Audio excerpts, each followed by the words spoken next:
of the problem says an electron falls from rest. ये initial velocity इसकी zero है through a vertical distance h. ये distance h दिया है. अब उसके बाद in a uniform and vertically upward directed electric field. अब इलेक्ट्रिक फील्ड इसमें ऐसी कुछ है और मोशन ऑफ इलेक्ट्रॉन. अब इलेक्ट्रिक फील्ड अगर ऐसा है मतलब इधर नेगेटिव पोटेंशियल होगा और इधर positive potential. So electron always moves opposite to the electric field.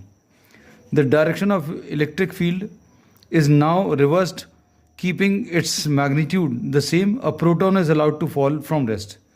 अब इसमें अभी हम लोगों को ये कहा गया है कि force acting on the charge is given by what? Force is equal to Q into E. इसमें दो चार्जेस को मूव करा रहे हैं इलेक्ट्रिक फील्ड में, एक इलेक्ट्रॉन और एक प्रोटॉन है. And you have to find out the time of fall of the electron in comparison to the time of fall of the proton. तो टाइम अगर निकालना तो force acting on the charge will be equal to Q into E, और इसके बाद acceleration of the charge will be equal to force divided by मास.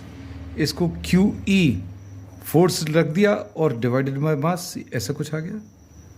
अब distance travelled S is equal to U T plus half A T square है. इसमें u की value zero है और s की वैल्यू h है, तो h will be equal to zero plus half a की value q e by m into T square.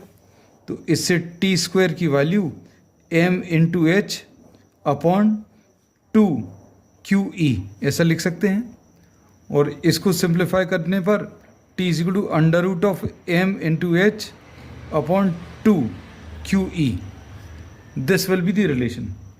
अब इसमें अगर अभी हम लोग देखें h जो है ये दोनों के लिए सेम है, e की वैल्यू भी सेम है, and in fact the charge electron और प्रोटॉन का ये भी सेम है.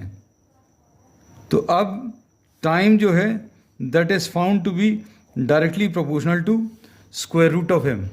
मतलब time taken for electron upon time taken for proton will be equal to under root of mass of electron upon mass of proton. अब electron का mass कम है, प्रोटॉन का मास ज़्यादा है, therefore time taken for electron will be smaller than time taken for proton. Exact value की यहाँ पर ज़रूरत नहीं है क्योंकि बाकी सारे ऑप्शंस में ये जो time taken for electrons 5 times greater है, बड़ा तो नहीं है, इक्वल है तो इक्वल भी नहीं है, और 10 टाइम्स ग्रेटर है. पहला ऑप्शन जो है दिस इज करेक्ट.